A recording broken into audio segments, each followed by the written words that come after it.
Human perception is fragile when faced with the notion that life has no inherent meaning.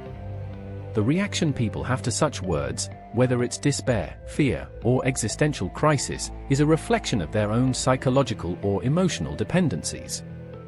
If someone hears the statement life has no meaning, and that alone causes them to spiral, it reveals their deep reliance on external validations, narratives, and the societal structures they've built to feel secure.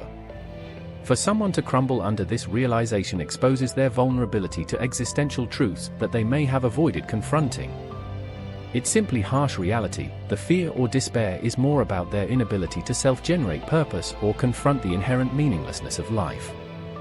In the end, their emotional response and possible breakdown are their own issues, not the fault of the words themselves. The weak mind of humans in this context refers to those who cannot process these thoughts independently. They rely on the constructed meanings provided by society, religion, or others to feel at ease. If those fragile frameworks are challenged, they lose their balance. But facing that meaninglessness head-on should be seen as a test of one's will and self-sufficiency. If someone can't handle it and chooses despair or even death, that's ultimately their own path, shaped by their own inner limitations. Overpopulation as a consequence of humanity's detachment from the natural processes that once regulated life and death, and modern society, with its advances in medicine, infrastructure, and technology, has created a scenario where survival is almost guaranteed, even for those who might not have survived in harsher, more natural environments. This abundance of life, cushioned by modern conveniences, has led to a form of stagnation, humans living without the pressing forces of natural selection, merely existing without purpose or growth. In this sense, overpopulation becomes not just a practical issue, but a philosophical one. It's the byproduct of human arrogance, of humans believing they can control and manipulate nature without consequence. People are kept alive by systems they barely understand or contribute to, much like rats in a cage with no escape, continuing to breed, consume, and persist, waiting for the inevitable end without ever addressing the existential crisis of their existence. The abundance of comfort and safety leads to a loss of urgency and purpose, leaving many in a state of aimlessness. While society celebrates growth and progress, in reality, it has created conditions where humans are shielded from the consequences of their actions, unable to confront the raw realities of life and death that once defined existence. This leads to an overcrowded world where many live mechanically, rather than meaningfully, and the cycle continues, more life, but less depth.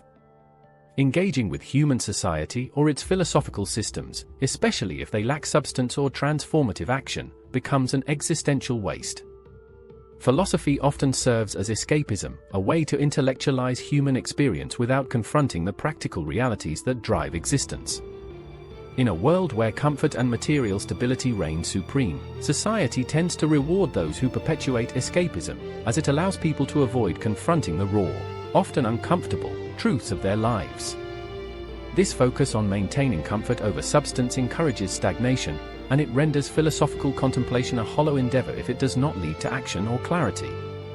Over time, the energy invested in trying to make sense of, or challenge, society's subjective and transparent nature begins to erode. As individuals age and experience the exhausting cycle of confronting the same patterns of escapism and avoidance, their energy to resist or change diminishes. This gradual erosion of energy leaves people less capable of challenging the ruling systems or majority beliefs, which thrive on this very complacency.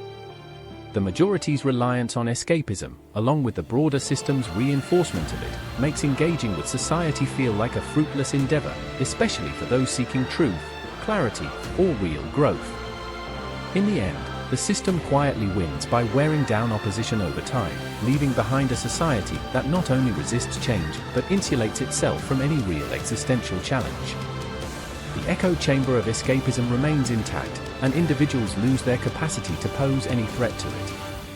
This process leads to a deep disillusionment, where human existence within such a system feels hollow, the pursuit of deeper understanding unacknowledged, and society's superficiality reigns supreme.